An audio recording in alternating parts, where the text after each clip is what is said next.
Okay, hello and welcome again to my channel. तो आज हम बात करेंगे सैमसंग के last year flagship Samsung Galaxy S23 के बारे में, क्योंकि इसे मैंने कुछ ही दिन पहले फ्लिपकार्ट से मंगवाया था। क्योंकि आजकल सेल चली है तो ये बहुत से लोगों को 37,000 से लेके 40,000 तक पड़ रहा है। तो उसी के अराउंड मैं इसका रिव्यू करने वाला हूँ कि ये उसी प्राइस के अराउंड क्या ये जस्टिफाइएबल है या नहीं। और इसकी सबसे पहले तो एक क्विक अनबॉक्सिंग देख लेते हैं, जो कि मैंने जब इसको मंगवाया था तो उसी टाइम अनबॉक्स कर दिया था। तो let's time travel to the day जब मैंने इसे अनबॉक्स किया था। तो ये आ चुका है हमारा गैलेक्सी S23। यहाँ पे लिखा हुआ है गैलेक्सी S23 एंड ऊपर इसका फ़ोन का बैक बना हुआ है। एंड अगर बॉक्स के बैक की तरफ जाएं तो आप देख सकते हो कि मैंने इसे ऑलरेडी अनबॉक्स कर रखा था, क्योंकि ये ओपन बॉक्स डिलीवरी में था फ्लिपकार्ट की। तो वो करना ज़रूरी था, क्योंकि मुझे एटलीस्ट पता होना चाहिए कि अंदर फ़ोन ही है या फिर रिन सुप्रीम। अगले ने आईफोन मंगाया तो डब तो डाल। तो थैंकफुली फ़ोन ही था, तो अब अनबॉक्स कर लेते हैं। तो ये कुछ मैंने इतना अनबॉक्स करा था, तो अब इसे हटा लेते हैं एंड फ़ोन को बाहर निकालते हैं। काफ़ी कॉम्पैक्ट सा है, फ़िलहाल इसे रख देते हैं थोड़ी देर एंड देखते हैं बाकी क्या क्या सामग्री हमें दी है इन्होंने बॉक्स में। ओके, तो इसके अंदर एक और ये बॉक्स सा मिलता है एंड बाकी तो कुछ नहीं है, क्योंकि ऑब्वियसली इसमें चार्जर तो मिलता नहीं है।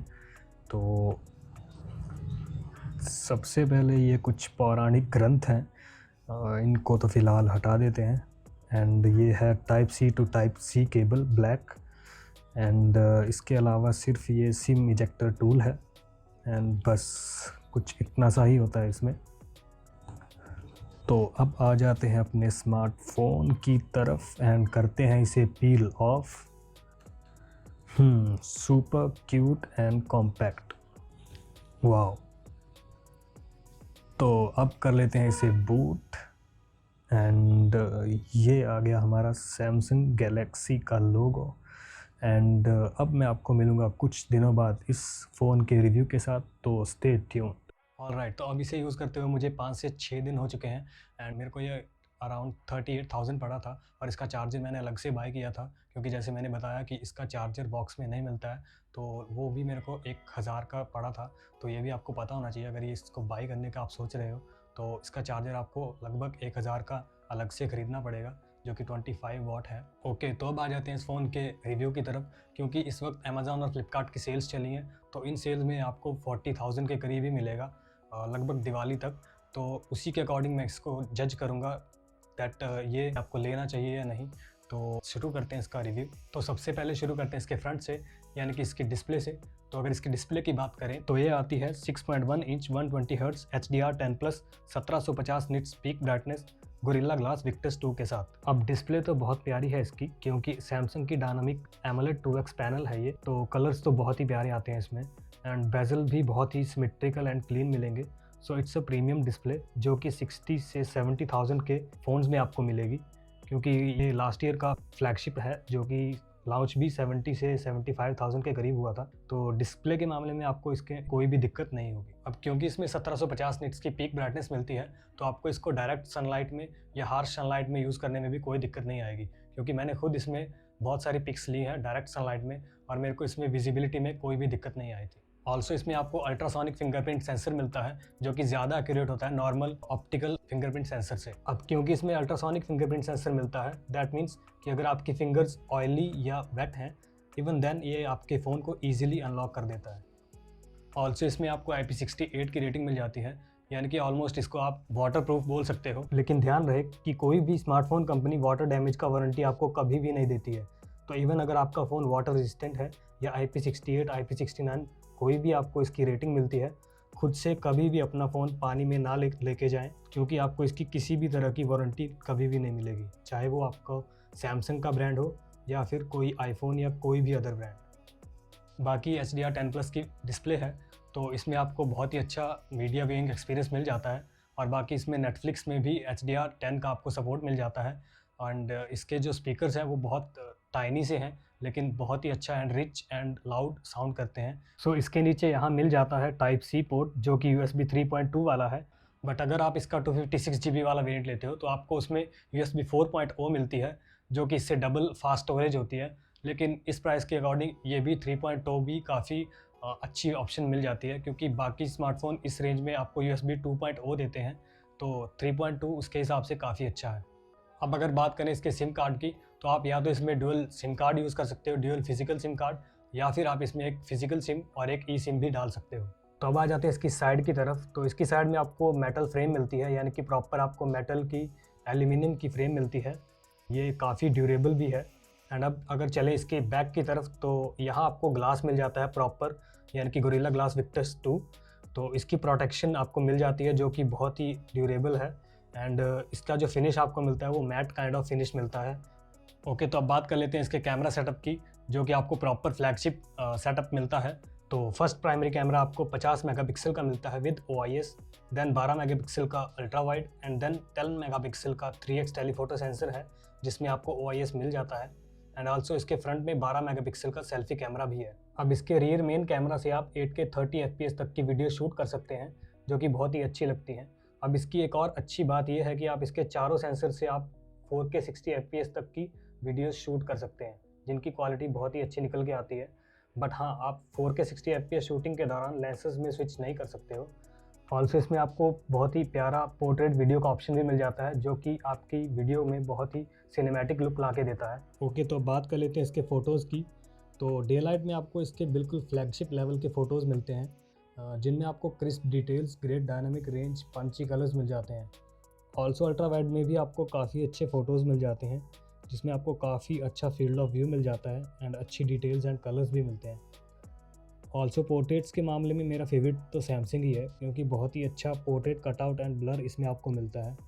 अब अगर बात करें 3x टेलीफोटो लेंस की, तो ये भी बहुत ही प्यारे फ़ोटोज़ लेता है। काफ़ी social media ready type of photo लगते हैं इसके। मीन्स आपको नेचुरल कलर्स तो नहीं मिलेंगे, लेकिन पंची एंड कॉन्ट्रास्टी से फ़ोटोज़ लेता है ये 3x टेलीफोटो लेंस।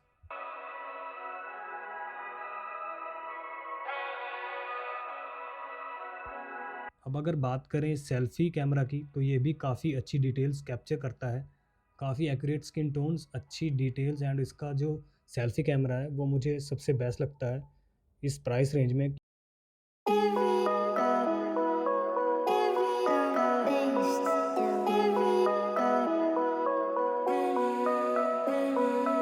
ओके, तो बात कर लेते हैं इसके प्रोसेसर की।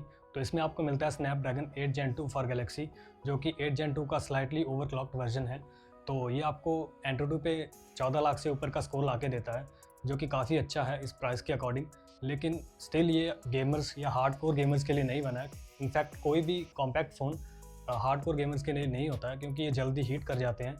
ये हालांकि उतना ज़्यादा जल्दी हीट नहीं करता है, और अगर करता भी है तो बहुत जल्दी ठंडा भी हो जाता है, क्योंकि इस बार आपको पिछली बार से काफ़ी लार्जर वेपर कूलिंग चैम्बर दिया गया है, जो कि इसको कूल करने में काफ़ी हेल्प करता है, यानी कि ये जल्दी कूल हो जाता है। लेकिन स्टिल अगर आप एक हार्डकोर गेमर हो, तो कोई भी कॉम्पैक्ट फ़ोन आपके लिए नहीं बना है, क्योंकि वो बहुत जल्दी हीट करते हैं और आपको इतना अच्छा एक्सपीरियंस उसमें नहीं मिलता है। तो अगर आप एक नॉर्मल सी गेमिंग करते हो, तो आपके लिए बहुत ही अच्छी गेमिंग ला के दे देगा, क्योंकि ये BGMI में भी 90 FPS ला के देता है, क्योंकि इसमें आपको 90 FPS की सेटिंग मिल जाती है BGMI में भी। तो आप एक अच्छी खासी गेमिंग इसमें कर सकते हैं। But day to day usages में ये बहुत ही ज़्यादा स्मूथ चलता है, यानी कि बहुत ही क्विक एंड स्मूथ इसकी एनिमेशंस लगती हैं। एंड इस वक्त ये चल रहा है One UI 6.1 पे, जो कि बेस्ड है एंड्रॉयड 14 पे। ये जब आया था तो एंड्रॉयड 13 पे था। एंड इसे जो प्रॉमिस किया सैमसंग ने, वो 4 ईयर्स की OS अपडेट्स एंड 5 ईयर्स की सिक्योरिटी अपडेट्स का किया है, यानी कि ये आपको एंड्रॉयड 17 तक आपको इसमें अपडेट्स मिलेंगे। तो अब बात कर लेते हैं इस फ़ोन के बैटरी बैकअप के बारे में।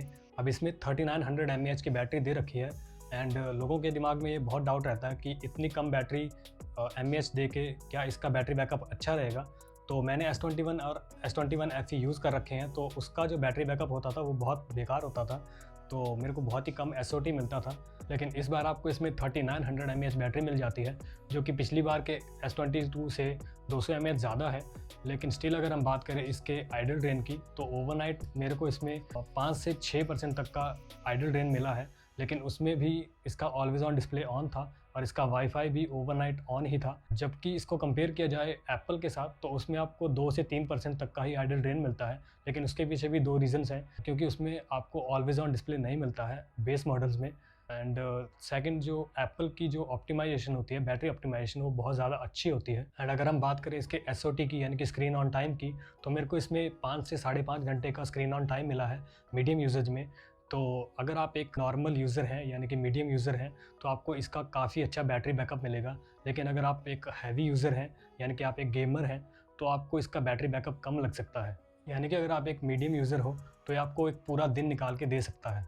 अब इसे चार्ज होने में ऑलमोस्ट 1 घंटा 10 मिनट से लेके 1 घंटा 20 मिनट तक लग जाते हैं, क्योंकि ये सिर्फ 25 वाट को ही सपोर्ट करता है। लेकिन ये वायरलेस चार्जिंग और रिवर्स वायरलेस चार्जिंग भी सपोर्ट करता है, यानी कि आप इसे वायरलेसली चार्ज तो कर ही सकते हो, बट इसके अलावा इसके थ्रू आप अपने अदर स्मार्टफोन या अदर गैजेट्स को भी वायरलेसली चार्ज कर सकते हो, just like a power bank. Even कुछ ही दिन पहले यहाँ काफ़ी देर के लिए लाइट चली गई थी एंड मेरे गैलेक्सी बड्स में बैटरी नहीं थी, तो मैंने इसी से अपने बड्स को वायरलेसली चार्ज किया था for 10 to 50 minutes. So in emergency you can also use this like a power bank for your devices. तो अब बात कर लेते हैं फ़ीचर्स की। तो मुझे लगता है कि किसी भी अगर स्मार्टफोन ब्रांड में सबसे ज़्यादा फ़ीचर्स मिलते हैं तो वो है सैमसंग। तो अगर फिर भी इसकी बात करें तो इसमें यूआई में ही आपको दुनिया भर के फ़ीचर्स मिल जाते हैं, लेकिन इनका एक खुद की ऐप है गुड लॉक, जिसके थ्रू आप लिटरली कुछ भी कस्टमाइज़ कर सकते हो। तो इसमें आपको कस्टमाइजेशन का भंडार मिल जाता है। ऑल्सो ये एक ऐसा स्मार्टफोन है जो आपको जेन्युइन एआई फीचर देता है जो कि आपके डेली लाइफ में आपको काम आते हैं, like circle to search, interpreter mode, voice recording, transcript etcetera. Unlike other brands जो कि सिर्फ एआई वॉलपेपर जनरेशन जैसी ऐप को एआई बोल के बेच रहे हैं। एंड हाँ, गुड लॉक की कस्टमाइजेशन और एआई फीचर्स पे भी एक अलग से वीडियो बनाई जा सकती है एंड उस वीडियो पे भी I am already working, so you can subscribe to know more about that in future. So about the final verdict about this Chhota Ustad here, yes, this is the best value for money, even more than value for money. अगर आप इसे जो बाद में Diwali sales या other sales भी आने वाले हैं उसमें आप इसको 45,000 तक का भी ख़रीदते हो तो भी आपको बहुत ज़्यादा वैल्यू फॉर मनी है। बट इसके लिए आपको 2 चीज़ों का ध्यान रखना है। अगर आप एक फ्लैगशिप एंड्रॉयड ही लेना चाहते हो और अगर आप थोड़ा बहुत कॉम्प्रोमाइज़ कर सकते हो बैटरी के साथ, एंड अगर आप बहुत ही हार्डकोर गेमर नहीं हो, ये आपके लिए बेस्ट वैल्यू फॉर मनी रहेगा। ओके, तो यही था स्मार्टफोन के बारे में। बट स्टिल अगर आपके दिमाग में इस फ़ोन के बारे में कुछ भी डाउट्स हैं तो आप कमेंट बॉक्स में पूछ सकते हो। And like and subscribe and support our channel. मिलते हैं अगली वीडियो में। Till then